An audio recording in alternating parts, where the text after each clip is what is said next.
ഞങ്ങളും ക്രൂശിക്കപ്പെട്ട ക്രിസ്തുവിനെ പ്രസംഗിക്കുന്നു. തിരുനാമത്തിൻ്റെ മഹത്വം ഉണ്ടാകട്ടെ. നിത്യതയിലേ നാം എത്തിച്ചേരും, ഒരു ദിവസം എത്തിച്ചേരും. ആ നിത്യത സ്വർഗീയ സൗഭാഗ്യമാണോ നരകഭീകര ദുരിതമാണോ വേണ്ടത് എന്ന് തീരുമാനിക്കാനുള്ള കാലം ഈ ഭൂമിയിലെ ജീവിതകാലമാണ്. നിത്യത നാം എല്ലാം മരണത്തെ നേരിടും, സംശയമില്ല. നിത്യതയിലേക്ക് പ്രവേശിക്കുകയും ചെയ്യും. എല്ലാവരും മരണം വഴിയായി കടന്നു പോകും. മനുഷ്യനുള്ളതായ ഒരു പ്രത്യേകതയാണ് ആത്മാവുണ്ട് എന്നുള്ളത്. മറ്റ് ജീവികൾക്കെല്ലാം ശരീരമുണ്ട്, പ്രാണനുണ്ട്, പക്ഷേ ആത്മാവില്ല. മനുഷ്യർക്ക് ആത്മാവുണ്ട്. നിത്യത്തിലേക്ക് കടന്നു ചെല്ലുന്ന ആത്മാവാണ്, ശരീരം കടന്നു ചെല്ലുന്നില്ല, ശരീരം പോകുന്നില്ല. നമ്മൾ ഈ ഭൂമിയിൽ നിന്ന് മാറ്റപ്പെട്ട് കഴിഞ്ഞാൽ നമ്മുടെ ശരീരം മണ്ണോട് മണ്ണായി ചേരും. എന്നാൽ ഈ ശരീരം ഉയർത്തെഴുന്നേൽക്കുന്നൊരു ദിവസമുണ്ട്. ഈ ശരീരം അതായിരിക്കുന്നത് എവിടെയെല്ലാമാണോ അതിൻ്റെ ധൂളി പടർന്നു പോയിട്ടുണ്ടോ, എവിടെയെല്ലാം പോയിട്ടുണ്ടോ അവിടെ നിന്നെല്ലാമായി എല്ലാം ചേർന്ന് പഴയ രൂപത്തിൽ, പഴയ ഛായയിൽ നാം പുതു ശരീരം പ്രാപിച്ച് ഉയർത്തെഴുന്നേൽക്കും. അന്ന് നിത്യതയിലേക്ക് ചെല്ലുമ്പോൾ അന്ന് കർത്താവായ യേശുവിൻ്റെ പാദം മുത്തുവാൻ സാധിച്ചില്ലെങ്കിൽ തീരെ നഷ്ടമാണ്. അക്കാര്യമാണ് ദൈവത്തിൻ്റെ വചനം നമ്മെ എന്നും ഓർമ്മപ്പെടുത്തിക്കൊണ്ടിരിക്കുന്നത്. അതുകൊണ്ട് നമ്മുടെ ജീവിതത്തിൽ നമ്മുടെ ചിന്താവിഷയം വാസ്തവത്തിൽ നിത്യതയിലെ നിത്യജീവൻ എന്നുള്ളതാണ്. നിത്യജീവൻ അതാണ് ദൈവം നമുക്ക് വാഗ്ദാനമായി തന്നിരിക്കുന്നത്. നാം വാഗ്ദത്തം എന്ന വിഷയത്തെക്കുറിച്ചാണല്ലോ ചിന്തിച്ചുകൊണ്ടിരിക്കുന്നത്. വാഗ്ദത്തം, അപ്പോസ്തല പ്രവൃത്തികളുടെ പുസ്തകം 2-ാം അധ്യായം 39-ാം വാക്യം നമുക്ക് അത് വീണ്ടും വായിക്കാം. പരിശുദ്ധാത്മാവ് എന്ന ദാനം ലഭിക്കും. വാഗ്ദത്തം നിങ്ങൾക്കും നിങ്ങളുടെ മക്കൾക്കും നമ്മുടെ ദൈവമായ കർത്താവ് വിളിച്ചു വരുത്തുന്ന ദൂരസ്ഥന്മാരായ ഏവർക്കും ഉള്ളതല്ലോ എന്ന് പറഞ്ഞു. വാഗ്ദത്തം എല്ലാവർക്കും ഉണ്ട്. ദൈവം വാഗ്ദത്തം എല്ലാവർക്കും തരുന്നുണ്ട്. സമീപത്തുള്ളവർക്കും ദൂരസ്ഥന്മാരായവർക്കും എല്ലാവർക്കും വാഗ്ദത്തം തരുന്നുണ്ട്. ഏത് ദേശത്താണെന്നോ, ഏത് കാലത്ത് ജീവിക്കുന്നതെന്നോ, ഏത് ജാതിയാണെന്നോ, ഏത് നിറമാണെന്നോ ഒന്നും നോക്കുന്നില്ല. എല്ലാവർക്കും വാഗ്ദത്തമുണ്ട്. വാഗ്ദത്തം നമ്മുടെ കർത്താവായ യേശുക്രിസ്തു വിളിച്ചു വരുത്തുന്ന എല്ലാവർക്കും ഉള്ളതല്ലോ. എല്ലാവർക്കും വാഗ്ദത്തമുണ്ട്. നമുക്ക് എല്ലാവർക്കും വാഗ്ദത്തം തരികയാണ്. വാഗ്ദത്തം വലിയൊരു ഉറപ്പേറിയ പ്രോമിസ്, അതാണ് ദൈവം നമുക്ക് തരുന്നത്. വാഗ്ദത്തം വാസ്തവത്തിൽ ദൈവത്തിൻ്റെ അനുഗ്രഹമാണെന്ന് ഇതിനു മുമ്പ് ഞാൻ ചിന്തിച്ചു. ഓർക്കുന്നുണ്ടോ? ദൈവത്തിൻ്റെ അനുഗ്രഹമാണ് വാഗ്ദത്തം. ദൈവം തരുന്ന അനുഗ്രഹങ്ങൾ. അബ്രഹാമിന് ദൈവം വാഗ്ദത്തം നൽകി, അനുഗ്രഹം നൽകി. അബ്രഹാമിന് മകനായ ഇസ്ഹാക്കിന് ദൈവം വാഗ്ദത്തം നൽകി. ഇസ്ഹാക്കിന് മകനായ യാക്കോബിന് ദൈവം വാഗ്ദത്തം നൽകി. എല്ലാം അക്ഷരപ്രകാരം എല്ലാം നിറവേറി അനുഗ്രഹങ്ങളെല്ലാം ലഭിച്ചു. യാക്കോബിന് മകനായ യൗസേപ്പിന് അനുഗ്രഹം നൽകി. യൗസേപ്പിന് ലഭിച്ച അനുഗ്രഹം മൂലം യൗസേപ്പിൻ്റെ സഹോദരന്മാർക്ക് എല്ലാവർക്കും അനുഗ്രഹമായി തീർന്നു. നമുക്ക് അനുഗ്രഹം ലഭിക്കുന്നു. നാം മുഖാന്തരം അനേകർക്ക് അനുഗ്രഹം ലഭിക്കുന്നു. നമുക്ക് ദൈവം അനുഗ്രഹം തരുന്നുണ്ട്. വാഗ്ദത്തം മാത്രമല്ല, അത് അനുഗ്രഹമാക്കി തീർത്തു തരുന്നുണ്ട്. പക്ഷേ അത് മറ്റുള്ളവർക്ക് കൂടി പ്രയോജനപ്പെടണം. നമ്മുടെ ജീവിതം, ഈ ലോക ജീവിതം മറ്റുള്ളവർക്ക് കൂടി പ്രയോജനപ്പെടേണ്ടതാണ്. നാം മാത്രം സ്വർഗരാജ്യത്തിൽ പോയാൽ പോരാ, നാം മാത്രം ദൈവരാജ്യത്തിൽ ചെന്നാൽ പോരാ. ദൈവരാജ്യത്തിൽ നമ്മുടെ കൂടെയുള്ളവർ, നമ്മുടെ സമസൃഷ്ടങ്ങൾ, നമ്മുടെ കൂടെയുള്ള എല്ലാവരും ആ ദൈവരാജ്യത്തിൽ എത്തിച്ചേരേണ്ടതാണ്. അതാണ് ദൈവിക സ്നേഹമെന്ന് പറയുന്നത്. ദൈവിക സ്നേഹം, ക്രിസ്തുവിൻ്റെ സ്നേഹം. മറ്റുള്ളവരെ എങ്ങനെയും ദൈവത്തിൻ്റെ സന്നിധിയിലേക്ക് എത്തിക്കുവാനുള്ള യത്നം നമുക്ക് വേണം. പക്ഷേ അതിൽ കുഴപ്പം, നമ്മുടെ ജീവിതത്തിൽ തന്നെ മാറ്റം വരുന്നില്ലെങ്കിൽ മറ്റുള്ളവരെ ആകർഷിക്കാൻ നമുക്ക് സാധിക്കുകയില്ല, മറ്റുള്ളവരെ രക്ഷിക്കാൻ നമുക്ക് സാധിക്കുകയില്ല, മറ്റുള്ളവരെ നിത്യജീവൻ്റെ പാതയിലേക്ക് കൊണ്ടുപോകാൻ നമുക്ക് സാധിക്കുകയില്ല. അതുകൊണ്ട് നാം തന്നെ ആദ്യം രക്ഷിക്കപ്പെടണം. നാം തന്നെ രക്ഷയുടെ അനുഭവത്തിലേക്ക് വരണം. ദൈവത്തിന് സ്തോത്രം. ഇന്ന് നമുക്ക് വാഗ്ദത്തത്തെക്കുറിച്ച് വീണ്ടും ചിന്തിക്കാം. യോഹന്നാന്റെ 1-ാമത്തെ ലേഖനം 2:25. ഇതാകുന്നു അവൻ നമുക്ക് തന്ന വാഗ്ദത്തം, നിത്യജീവൻ തന്നെ. ഇതാകുന്നു അവൻ നമുക്ക് തന്ന വാഗ്ദത്തം, നിത്യജീവൻ തന്നെ. ദൈവം ഒരു വാഗ്ദത്തം തന്നിരിക്കുന്നു. ഇതാകുന്നു അവൻ നമുക്ക് തന്ന വാഗ്ദത്തം, നിത്യജീവൻ തന്നെ. എവർലാസ്റ്റിംഗ് ലൈഫ്, നിത്യജീവൻ, തീർന്നു പോകാത്ത ജീവിതം, നിത്യജീവനാണ് ദൈവം നമുക്ക് തന്നിരിക്കുന്ന വാഗ്ദത്തം. പ്രിയപ്പെട്ടവരെ, നാം വിശ്വസിക്കൂ, നിങ്ങൾ എല്ലാവർക്കും ഈ വാഗ്ദത്തം ലഭിച്ചിട്ടുണ്ട്. എല്ലാവർക്കും ദൈവം തരികയാണ്, വാക്ക് തരികയാണ്, വാഗ്ദത്തം തരികയാണ്. എല്ലാവർക്കും ലഭിക്കും നിത്യജീവൻ. ഇതാകുന്നു അവൻ നമുക്ക് തന്ന വാഗ്ദത്തം. പക്ഷേ നിർഭാഗ്യവശാൽ നമ്മൾ അനേകം പേര് ഈ വാഗ്ദത്തം നേടിയെടുക്കാൻ, അത് പ്രയോജനപ്രദമാക്കി തീർക്കാൻ, സാക്ഷാത്കരിക്കപ്പെടാൻ നമ്മുടെ ജീവിതം മാറ്റിവെക്കുന്നില്ല. നമ്മുടെ ജീവിതത്തിൽ അതിനുള്ള സമർപ്പണം വരുന്നില്ല. കാര്യം അറിയാം, പക്ഷേ സമർപ്പിക്കുന്നില്ല. വാഗ്ദത്തം ലഭിച്ചു എന്നുള്ളതുകൊണ്ട്, വാഗ്ദത്തം ഉള്ളതുകൊണ്ട് അനുഗ്രഹം കിട്ടിയെന്ന് അർത്ഥമില്ല. അനുഗ്രഹിക്കാമെന്ന് വാഗ്ദത്തം തരുന്നു, പക്ഷേ അത് നമുക്ക് അനുഭവമായി തീരണമെങ്കിൽ നാം ഒത്തവണ്ണം ജീവിക്കണം. ദൈവിക കരുണയും ദൈവിക സ്നേഹവും നാം അനുഭവിക്കാൻ തുടങ്ങുമ്പോൾ എങ്ങനെ കിട്ടേണ്ടു ഈ വാഗ്ദത്വം അനുഭവമാക്കി തീർക്കേണ്ടു എന്ന് നാം ചിന്തിക്കുന്നത് അതെത്രയും അത്യാവശ്യമാണ്. മത്തായിയുടെ സുവിശേഷം 19-ാം അധ്യായം വായിക്കുമ്പോൾ അവിടെ മർക്കോസിന് ശേഷം 10-ാം അധ്യായത്തിലും നമുക്ക് കാണാം അവിടെ വാഗ്ദത്വം ലഭിക്കുന്നത്. എന്താണ് വാഗ്ദത്വം? നിത്യജീവൻ്റെ വാഗ്ദത്വം. മത്തായിയുടെ ശേഷം 19-ാം അധ്യായത്തിൽ നിത്യജീവൻ്റെ കാര്യം അറിയാൻ വേണ്ടി നിത്യജീവൻ ലഭിക്കാൻ ആഗ്രഹിച്ച് ഒരു ചെറുപ്പക്കാരൻ കർത്താവിൻ്റെ അടുക്കൽ വരുന്നു. നമുക്ക് വായിക്കാം 16-ാം വാക്യം. അനന്തരം ഒരുത്തൻ വന്ന് അവനോട്, ഗുരു, നിത്യജീവനെ പ്രാപിപ്പാൻ ഞാൻ എന്ത് നന്മ ചെയ്യണമെന്ന് ചോദിച്ചതിന് അവൻ, എന്നോട് നന്മയെക്കുറിച്ച് ചോദിക്കുന്നതെന്ത്? നല്ലവൻ ഒരുത്തനേ ഉള്ളൂ. ജീവനിൽ കടപ്പാൻ ഇച്ഛിക്കുന്നുവെങ്കിൽ കൽപ്പനകളെ പ്രമാണിക്ക എന്ന് അവനോട് പറഞ്ഞു. നിത്യജീവനെ പ്രാപിക്കാൻ ഞാൻ എന്ത് ചെയ്യണം എന്ന് ചോദിച്ച് ഒരാൾ കർത്താവിൻ്റെ അടുക്കൽ വന്നു. അത് നമുക്ക് നോക്കാം. ലൂക്കോസിന് ശേഷം 18-ാം അധ്യായം 24-ാം വാക്യം മുതൽ കൂടെ വായിക്കാം. 18-ാം അധ്യായം 24-ാം വാക്യം മുതൽ. യേശു അവനെ കണ്ടിട്ട്, സമ്പത്തുള്ളവർ ദൈവരാജ്യത്തിൽ കടക്കുന്നത് എത്ര പ്രയാസം! ധനവാൻ ദൈവരാജ്യത്തിൽ കടക്കുന്നതിനേക്കാൾ ഒട്ടകം സൂചിക്കുഴിയോടെ കടക്കുന്നത് എളുപ്പമെന്ന് പറഞ്ഞു. ഉപകാരം വന്നതിനെക്കുറിച്ച് അതിന് തൊട്ട് മുമ്പുള്ള വാക്യങ്ങൾ നമുക്ക് കാണാം. ആ വാക്യങ്ങൾ വായിച്ച് ചേർത്ത് വായിക്കാം. ഒരു പ്രമാണി അവനോട്, ഒരു പ്രമാണി യേശുവിനോട്, നല്ല ഗുരു, ഞാൻ നിത്യജീവനെ അവകാശമാക്കേണ്ടതിന് എന്തു ചെയ്യണമെന്ന് ചോദിച്ചു. നല്ല ഗുരു, ഞാൻ നിത്യജീവനെ അവകാശമാക്കേണ്ടതിന് എന്ത് ചെയ്യണമെന്ന് ചോദിച്ചു. അതിനെ യേശു, എന്നെ നല്ലവനെന്ന് പറയുന്നതെന്ത്? ദൈവം ഒരുവനല്ലാതെ നല്ലവൻ ആരുമില്ല. വ്യഭിചാരം ചെയ്യരുത്, കൊല ചെയ്യരുത്, മോഷ്ടിക്കരുത്, കള്ളസാക്ഷ്യം പറയരുത്, നിന്റെ അപ്പനെയും അമ്മയെയും ബഹുമാനിക്ക എന്നീ കൽപ്പനകളെ നീ അറിയുന്നുവല്ലോ എന്ന് പറഞ്ഞു. ഇവയൊക്കെയും ഞാൻ ചെറുപ്പം മുതൽ കാത്തുകൊണ്ടിരിക്കുന്നുവെന്ന് അവൻ പറഞ്ഞത് കേട്ടിട്ട് യേശു, ഇനി ഒരു കുറവ് നിനക്കുണ്ട്. നിനക്കുള്ളതൊക്കെയും വിറ്റ് ദരിദ്രന്മാർക്ക് പകുത്തു കൊടുക്ക. എന്നാൽ സ്വർഗത്തിൽ നിനക്ക് നിക്ഷേപമുണ്ടാകും. പിന്നെ വന്ന് എന്നെ അനുഗമിക്ക എന്ന് പറഞ്ഞു. നിത്യജീവൻ ലഭിക്കണമെന്ന് ആഗ്രഹിച്ച് ഒരു പ്രമാണിയായ മനുഷ്യൻ യേശുവിൻ്റെ അടുക്കൽ വരികയാണ്. അന്നത്തെ പ്രമാണിമാരാരും യേശുവിൻ്റെ അരികിൽ അങ്ങനെ വരാൻ കൂട്ടാക്കാറില്ല. യേശുവിനെ അവരുടെ ഒരു എതിരാളിയായിട്ടോ അവരെക്കാൾ താണവനായിട്ടോ ആണ് യേശുവിനെ അവർ കണ്ടിട്ടുള്ളൂ. പ്രമാണിമാരെല്ലാം പള്ളി പ്രമാണിമാർ, സമുദായ പ്രമാണിമാർ, നാട്ടിലെ പ്രമാണിമാർ, അവർക്കൊന്നും യേശു ഒരു വിഷയമായിരുന്നില്ല. യേശു കുറേ പാവപ്പെട്ട മുക്കുവ തൊഴിലാളികളെ കൂട്ടിക്കൊണ്ട് എന്തൊക്കെയോ പറഞ്ഞുകൊണ്ട് നടക്കുന്നു. വിപ്ലവം നയിക്കുമെന്നൊക്കെയാണ് പറയുന്നത്. എന്ത് വിപ്ലവമാണ്? ഈ റോമൻ ഗവൺമെൻറ്റിനെ മാറ്റിക്കളയാൻ, അധീശ പദവിയിൽ നിന്ന് മാറ്റാനുള്ള ശ്രമമാണോ എന്നൊക്കെ ചിന്തിക്കുന്ന ആളുകളുണ്ടായിരുന്നു. പള്ളി പ്രമാണിമാരാരും യേശുവിൻ്റെ അടുക്കലേക്ക് വരാൻ കൂട്ടാക്കിയിട്ടില്ല, അപൂർവം പേര് വഴിയേ. എന്നാൽ ഇവിടെ നാം കാണുന്നൊരു പ്രമാണി നല്ല ഉദ്ദേശത്തോടെയാണ് വരുന്നത്, വെറുതെ വന്നതല്ല, നല്ല ശുദ്ധോദ്ദേശം ഉണ്ടായിരുന്നു. നിത്യജീവനെ പ്രാപിക്കാൻ ഞാൻ എന്താ ചെയ്യേണ്ടതെന്നാണ് ചോദിക്കുന്നത്. എന്ത് ചെയ്യണം? ആ ചോദ്യത്തിൽ തന്നെ അവൻ്റെ അറിവില്ലായ്മ അതിനകത്ത് കാണാം. നിത്യജീവനെ പ്രാപിക്കാൻ ഒന്നും ചെയ്യേണ്ട ആവശ്യമില്ല. നിത്യജീവനെ പ്രാപിക്കാൻ വാസ്തവത്തിൽ നാം ഒന്നും ചെയ്യേണ്ട, സൗജന്യമാണത്. ഒന്നും ചെയ്യേണ്ട, സൗജന്യമായി ലഭിക്കുന്നതാണ്. മത്തായിയുടെ സുവിശേഷം 19-ാം അധ്യായത്തിൽ ആ വാക്യം ഒന്നുകൂടെ വായിക്കാം ആദ്യം മുതൽ. അനന്തരം ഒരുത്തൻ വന്ന് അവനോട്, ഗുരു, നിത്യജീവനെ പ്രാപിപ്പാൻ ഞാൻ എന്ത് നന്മ ചെയ്യണമെന്ന് ചോദിച്ചതിന് അവൻ ചോദിക്കുകയാണ്, നന്മ എന്താ ചെയ്യേണ്ടത്? നന്മ ചെയ്യണം. എന്ത് നന്മയാണ് ചെയ്യേണ്ടത്? ഇന്ന് അനേകരും ഈ സ്വർഗരാജ്യത്തിൽ പോകുക എന്നുള്ളത് എന്തോ ചില നന്മ പ്രവൃത്തികൾ ചെയ്തു പോകാമെന്നാണ് ധരിച്ചിരിക്കുന്നത്. ചില പുണ്യപ്രവൃത്തികൾ ചെയ്യാം. സാധുക്കളെ സംരക്ഷിക്കണം, തീർച്ചയായിട്ടും വേണം. രോഗികളെ സഹായിക്കണം, അതും വേണം. അവസരമായിട്ടുള്ളവർ, വിഷമിക്കുന്ന ഒരാളുകൾക്ക് സഹായം ചെയ്യണം. ഇതെല്ലാം ചെയ്യണം. അങ്ങനെ ചില നന്മകൾ ചെയ്ത് നിത്യജീവൻ പ്രാപിക്കാമെന്ന് ആഗ്രഹിക്കുന്ന അനേകം ആളുകളുണ്ട്, പ്രതീക്ഷിക്കുന്ന ആളുകളുണ്ട്. നന്മ ചെയ്തല്ല നിത്യജീവൻ പ്രാപിക്കുന്നത്, നന്മ ചെയ്തല്ല. അതൊരു സ്വർഗീയ ദാനമാണ് നിത്യജീവൻ. നിത്യനായ ദൈവം മനുഷ്യൻ നൽകുന്ന ഒരു ദാനമാണ്. ഒന്നും പ്രതീക്ഷിക്കാതെ ദൈവം തരുന്ന ദാനമാണ്. നമ്മിൽ ദൈവം ഒന്നും ആഗ്രഹിച്ചിട്ടില്ല. നമ്മെ തന്നെ ദൈവത്തിന് വിധേയപ്പെടുത്തി കൊടുക്കണമെന്നേ ഉള്ളൂ. അത് ഈ പ്രമാണിക്ക് മനസ്സിലായിട്ടില്ല, അവൻ അറിഞ്ഞുകൂടാ. എന്താണ് നിത്യജീവനെ പ്രാപിക്കുക എന്നുള്ളതെന്ന് അവൻ അറിഞ്ഞുകൂടാ. നല്ല ആഗ്രഹത്തോടെയാണ് വന്നത്, ശുദ്ധോദ്ദേശമുണ്ട്. ഞാൻ എന്ത് നന്മ ചെയ്യണം എന്ന് ചോദിച്ചു.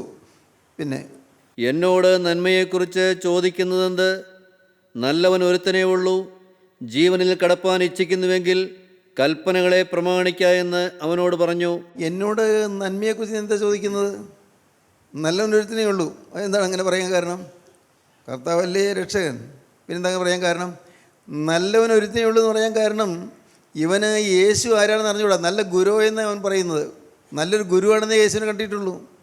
യേശുവിനെ ഒരു നല്ല ഗുരുവായിട്ട് കാണുന്നുണ്ട്. അനേകരും ഇന്നങ്ങനെയാണ്. നല്ല ആദർശപരമായ കാര്യങ്ങൾ പ്രസ്താവിക്കുകയും പ്രചരിപ്പിക്കുകയും ചെയ്യുന്ന ഒരു നല്ല മനുഷ്യനെന്ന് യേശുവിനെ കാണുന്നുണ്ട്. അതുകൊണ്ടായില്ല.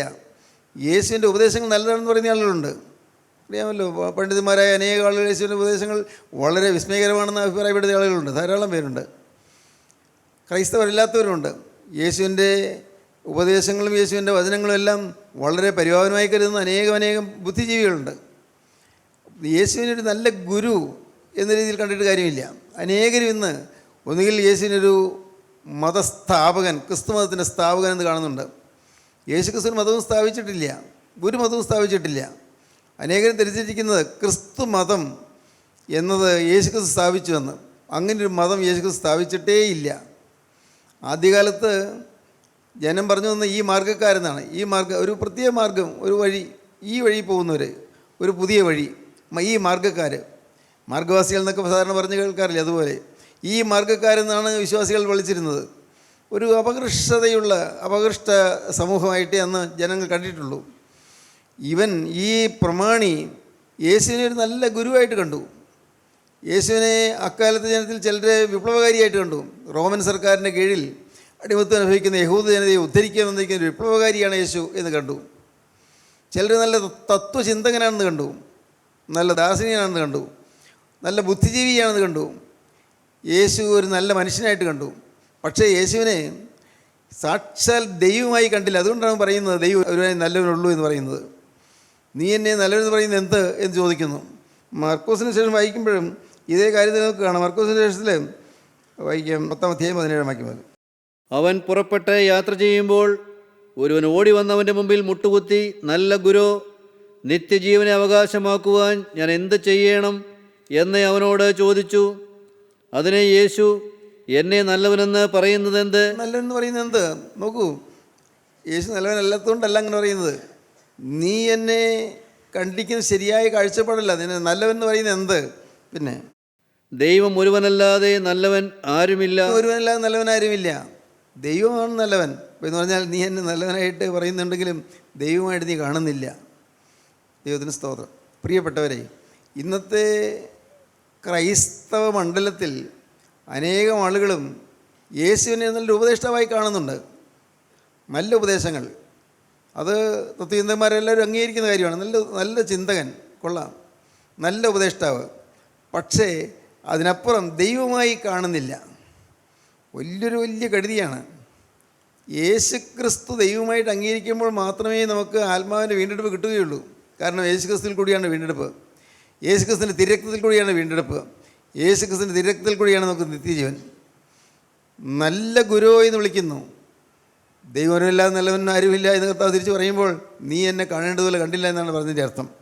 അടുത്ത വാക്യം വേണ്ടി വായിക്കാം. കൊല ചെയ്യരുത്, വ്യഭിചാരം ചെയ്യരുത്, മോഷ്ടിക്കരുത്, കള്ളസാക്ഷ്യം പറയരുത്, ചതിക്കരുത്, നിന്റെ അപ്പനെയും അമ്മയും ബഹുമാനിക്കായി നീ കൽപ്പനകളെ നീ അറിയുന്നുവല്ലോ എന്ന് പറഞ്ഞു.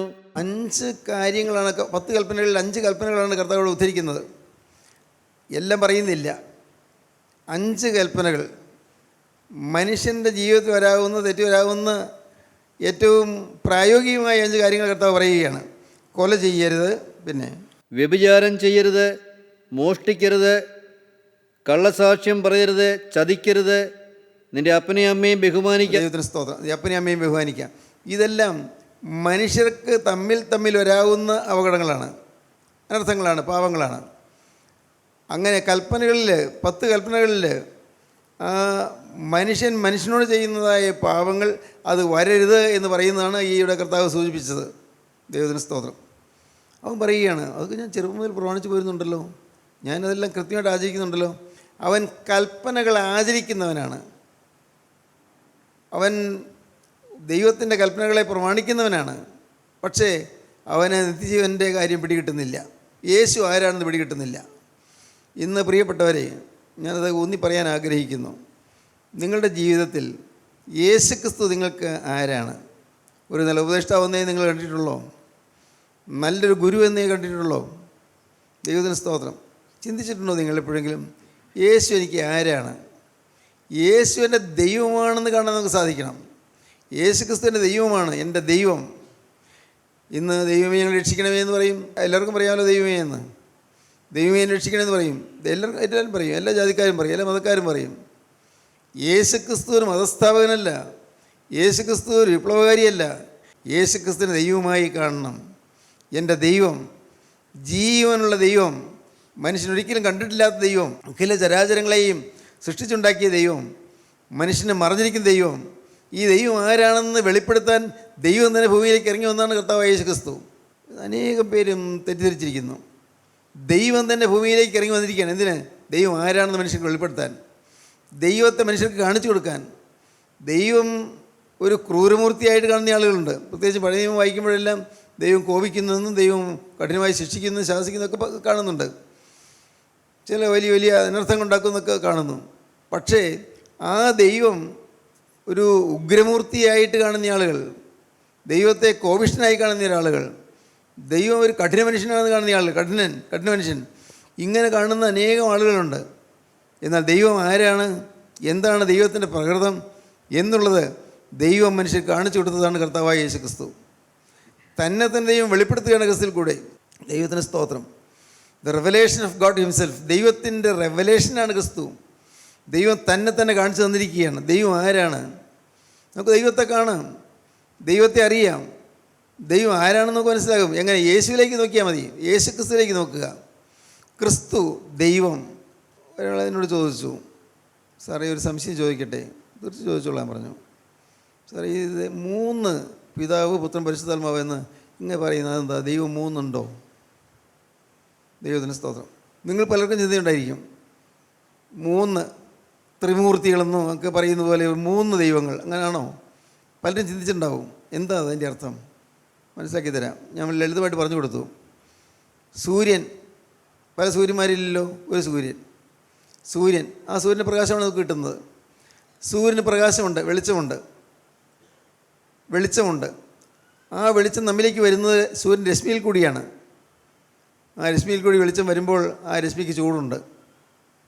അപ്പോൾ സൂര്യനിൽ ചൂടുണ്ട്, സൂര്യൻ്റെ രശ്മികളുണ്ട്, സൂര്യൻ തരുന്ന വെളിച്ചമുണ്ട്.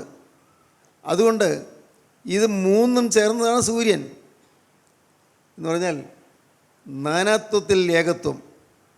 അത് മനസ്സിലാക്കി കാണില്ല, പറഞ്ഞുതരാം. ദൈവത്തിന് സ്തോത്രം. സൂര്യൻ ചൂടുണ്ട്, സൂര്യൻ രശ്മിയുണ്ട്, സൂര്യന് വെളിച്ചമുണ്ട്. ഇത് 3 അതുകൊണ്ട് വെളിച്ചം എന്ന് പറഞ്ഞാൽ അതിന് തന്നെത്താൻ ഒരു നിലനിൽപ്പില്ല. രശ്മി എന്ന് പറഞ്ഞാൽ അതിന് തന്നെത്താൻ നിലനിൽപ്പില്ല. ചൂടെന്ന് പറഞ്ഞാലും തന്നെത്താൻ നിലനിൽപ്പില്ല. ഇത് 3 ചേർന്നതാണ് സൂര്യൻ. എന്നതുപോലെ നിത്യനായ ദൈവം, പിതാവ്, പുത്രൻ, പരിശുദ്ധാത്മാവ് 3 ചേർന്നതാണ്. എന്നാൽ അതിന് രശ്മിക്ക് അതിൻ്റെ വ്യക്തിത്വമില്ലേ? ഉണ്ട്. വെളിച്ചം അതിനില്ലേ ഒരു വ്യക്തിത്വം ഉണ്ട്. ചൂട് അതിനോടുള്ള വ്യക്തിത്വം മനസ്സിലാകുന്നു നിങ്ങൾക്ക്? ഇത് വെവ്വേറെ ചിന്തിക്കേണ്ട ആവശ്യമില്ല. ഓരോന്നും വെവ്വേറെയാണ് താനും. സൂര്യൻ്റെ വെളിച്ചം എന്ന് പറയുന്നത്, അത് സൂര്യൻ്റെ ചൂട് എന്ന് പറയുന്നത്, സൂര്യൻ്റെ രശ്മി എന്ന് പറയുന്നത്, ഇത് വെവ്വേറെയാണ്. പക്ഷേ ഈ വെവ്വേറെയാണെങ്കിലും അതൊന്ന് തന്നെ. വളരെ ലളിതമാണ്, മനസ്സിലാക്കാൻ വളരെ എളുപ്പമാണ്. തൃത്വം എന്നുള്ളതിനെക്കുറിച്ച് ചിന്തിക്ക് കുഴയേണ്ട ആവശ്യമില്ല. ദൈവത്തിന് സ്തോത്രം. പ്രിയപ്പെട്ടവരെ, ചിന്തിക്കുന്നവർ ഇങ്ങനെയൊക്കെ ചിന്തിച്ചു പോകും. വേണ്ട, ആവശ്യമില്ലാത്ത ചിന്തകൾ, അതിനൊന്നും ചിന്ത കൊടുക്കേണ്ട ആവശ്യമില്ല, ആലോചിച്ച് പഠിക്കേണ്ട ആവശ്യമില്ല. ആകെ ജീവനുള്ള ദൈവം തന്നെ വെളിപ്പെടുത്തി ക്രിസ്തു. അവിടുന്ന് താനാരാണെന്ന് തെളിയിക്കാൻ ഒരു മനുഷ്യനായി ഭൂമിയിലേക്ക് അവതരിച്ചു. അതവിടുന്ന് ഭൂമിയിൽ ഒരിടത്ത് ഒതുങ്ങാത്തവനായ ദൈവം ഭൂമിയിൽ ഒരു പ്രദേശത്ത് ഒതുങ്ങി, ഒരു സ്ത്രീയുടെ ഉദരത്തിൽ ഒതുങ്ങി. ദൈവത്തിന് സ്തോത്രം. ഒരിടത്ത് ഒതുങ്ങാത്തവനായ ദൈവം ഒരു കാലയളവിൽ ഒതുങ്ങി. കാലമില്ലാത്ത അനന്തമായ നിത്യമായ ആദിയും അന്തമില്ലാത്ത നിത്യനായ ദൈവം ഒരു കാലഘട്ടത്തിൽ ഒതുങ്ങി 33 കൊല്ലം. ദൈവത്തിന് സ്തോത്രം. ഒരിടത്തും ഒതുങ്ങാത്തവനായ ദൈവം കന്യമാതാവിൻ്റെ ഉദരത്തിൽ ഒതുങ്ങിക്കിടന്നു. ഒരിടത്ത് ഒതുങ്ങാത്തനായ ദൈവം മനുഷ്യൻ്റെ ഇടയിലേക്ക് എഴുന്നള്ളി വന്നു താൻ ആരാണെന്ന് തെളിയിച്ചു. ആ ദൈവത്തിൻ്റെ സ്വഭാവം എന്താണെന്ന് ക്രിസ്തുവിനെ നോക്കി കാണാം. ദൈവം എങ്ങനെയാണ്, എന്താണ് ദൈവത്തിൻ്റെ സ്വഭാവം, എന്താണ് ദൈവത്തിൻ്റെ സ്വഭാവം? സ്നേഹം മാത്രം. ക്രിസ്തു സ്നേഹം മാത്രമേ കാണിച്ചുള്ളൂ. അതാണ് ദൈവം. ഒരിക്കലും ദൈവം കഠിനനല്ല, ദൈവം ക്രൂരനല്ല. സ്തോത്രം. പ്രിയപ്പെട്ടവരെ, ദൈവം ആരെയും നരകത്തിലേക്ക് തള്ളിവിടുന്നില്ല. നിങ്ങൾ കേൾക്കുമ്പോൾ നിങ്ങൾക്ക് അത്ഭുതം തോന്നുന്ന ഈ മനുഷ്യൻ പറയുന്നത്, ദൈവം ആരെയും നരകത്തിലേക്ക് തള്ളിവിടുന്നില്ല. നിങ്ങൾ ഒരു പറമ്പിൽ കിടക്കുന്ന ഒരു കല്ല് ഇളക്കിയാൽ ആ കല്ലിൻ്റെ അടിയിൽ ചില ജീവികൾ, പ്രാണികൾ, ചീവീടുകളോ അതിൽ ഏതെങ്കിലും പ്രാണികൾ കാണും. അത് ആ കല്ലിളക്കി കഴിയുമ്പോഴേക്കും പെട്ടെന്ന് ഓടുന്നു. എങ്ങോട്ട് ഓടുന്നു? അത് മറിഞ്ഞിരിക്കാൻ ഒളിവിടത്തേക്ക് ഓടുന്നു. എന്നതുപോലെ മനുഷ്യൻ, പാപം ചെയ്യുന്ന മനുഷ്യൻ, അവൻ തന്നെത്താൻ നരകത്തിലേക്ക് പായുകയാണ്. വേറെ ആരുടെയും നിർബന്ധം കൊണ്ടല്ല, ആരുടെയും പ്രേരണ കൊണ്ടല്ല. അവൻ വെളിച്ചത്തിൽ നിൽക്കാൻ സാധിക്കുകയില്ല. ദൈവത്തിന് സ്തോത്രം.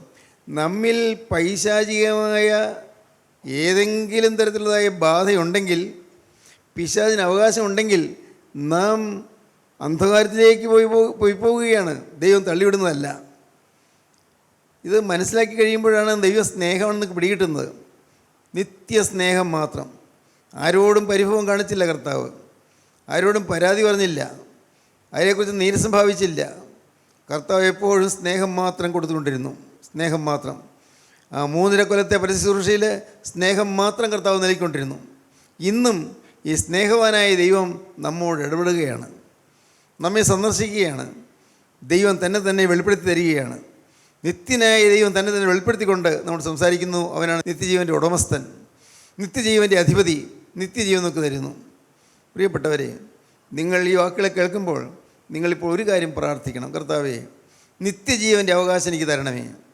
ഈ ഭൂമിയിൽ നിന്ന്, എൻ്റെ ശരീരത്തിൽ നിന്ന് എൻ്റെ ആത്മാവ് വേർപെട്ട് കഴിഞ്ഞതിന് ശേഷം പിന്നെയുള്ള കാര്യങ്ങളിൽ എനിക്ക് ഒന്നും അറിയാൻ വയ്യ. പക്ഷേ കർത്താവേ, ഒന്നെനിക്കറിയാം. എൻ്റെ കരുണയുള്ള കർത്താവ് നിത്യജീവൻ്റെ ഉടമസ്ഥനാകിയാൽ യേശുവിൻ്റെ സന്നിധിയിലേക്ക് എനിക്ക് പറഞ്ഞെത്തണം. യേശുവിൻ്റെ സന്നിധിയിൽ ഞാൻ ചെന്ന് ചേരണം. യേശുവിൻ്റെ പാദപീഠം ഞാൻ മൊത്തണം.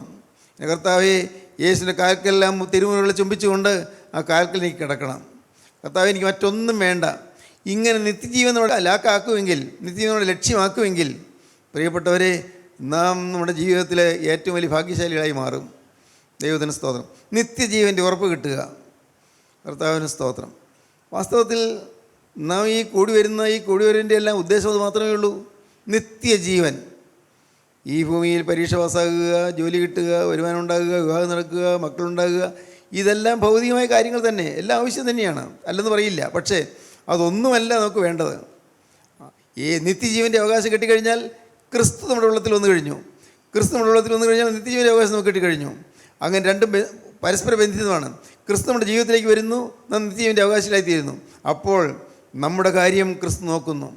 പരീക്ഷ പാസ്സാകണമോ, അത് ക്രിസ്തു നോക്കും. ജോലി കിട്ടണമോ, അത് ക്രിസ്തു നോക്കും. ദൈവത്തിന് സ്തോത്രം. മക്കളുണ്ടാകണമോ, ക്രിസ്തു നോക്കും. വിവാഹം നടക്കണമോ, അതും ക്രിസ്തു നോക്കും. വീട് വയ്ക്കണമോ, അതും ക്രിസ്തു നോക്കും. ദൈവത്തിന് സ്തോത്രം. പ്രിയപ്പെട്ടവരെ, എല്ലാം തിരിഞ്ഞു വരണം. ക്രിസ്തു നമ്മുടെ ലക്ഷ്യമായി തീരുക. ഹല്ലേലൂയ. ദൈവത്തിന് സ്തോത്രം. യേശു ക്രിസ്തു നമ്മുടെ ലാക്കായി തീരുക. യേശു ക്രിസ്തു തരുന്ന നിത്യജീവൻ നമ്മുടെ ലക്ഷ്യമായി തീരുക. നിത്യജീവൻ മാത്രം നാം ആഗ്രഹിക്കുക. അങ്ങനെ വരുമ്പോൾ കർത്താവിന് സ്തോത്രം, നാം ക്രിസ്തുവിൻ്റെ സ്വന്തമായി തീരുന്നു. ക്രിസ്തുവിൻ്റെ സ്വന്തമായി തീരുമ്പോൾ സ്വന്തമായതിൻ്റെ കാര്യം കർത്താവ് അന്വേഷിക്കുന്നു. ആ മഹാഭാഗ്യം നമുക്ക് ലഭിക്കണം. ഇപ്പോൾ രോഗസൗഖ്യത്തിന് വേണ്ടി പ്രാർത്ഥിക്കേണ്ടതെന്ന് പറയുന്നില്ല, പ്രാർത്ഥിക്കാം. പക്ഷേ ഒന്നാമത് നടക്കേണ്ടത് ഞാൻ ക്രിസ്തുവിൻ്റെ സ്വന്തമായി തീരുക, നിത്യജീവൻ്റെ അവകാശിയായി തീരുക, നിത്യസ്വർഗത്തിൻ്റെ അവകാശിയായി തീരുക. അതൊന്നാമത് നടക്കണം.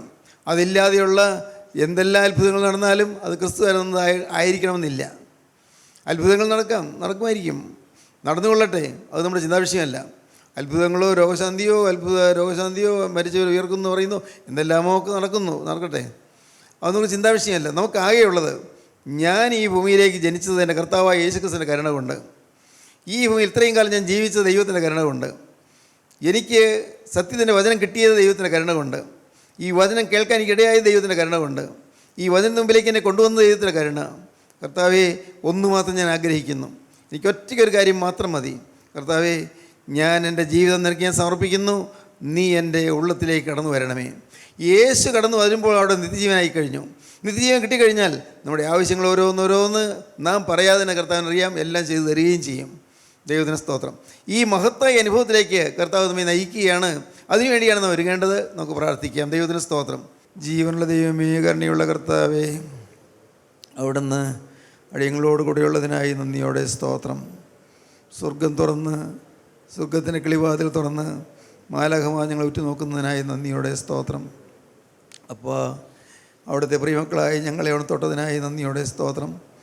ഇന്ന് വാസ്തവമായി തീരുമാനമെടുത്തവരുടെ തെറ്റുമേൽ അവിടുത്തെ മുദ്ര പതിപ്പിക്കണമേ എന്ന് പ്രാർത്ഥിക്കുന്ന കർത്താവേ, തിരക്തം പുരട്ടണമേ എന്ന് പ്രാർത്ഥിക്കുന്ന കർത്താവേ, എല്ലാവരെയും ജീവൻ തുറമുഖത്തേക്ക് അടുപ്പിക്കണമേ എന്ന് പ്രാർത്ഥിക്കുന്ന കർത്താവേ, അനുഗ്രഹിക്കണമേ.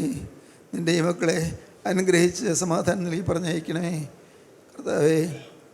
അവിടുത്തെ രണ്ടാമത്തെ വരവിൽ പറന്നു വരുന്ന വിശുദ്ധന്മാരെ നിരയിപ്പാൻ ഈ മക്കളെ എല്ലാവരെയും യോഗ്യരാക്കി തീർക്കണമേ. യേശു ക്രിസ്തുവിൻ്റെ സ്നേഹം നിറഞ്ഞ നാമത്തിൽ പ്രാർത്ഥിക്കുന്ന കുറയോടെ കേൾക്കണമേ. ആമീൻ. ഹല്ലേലൂയ.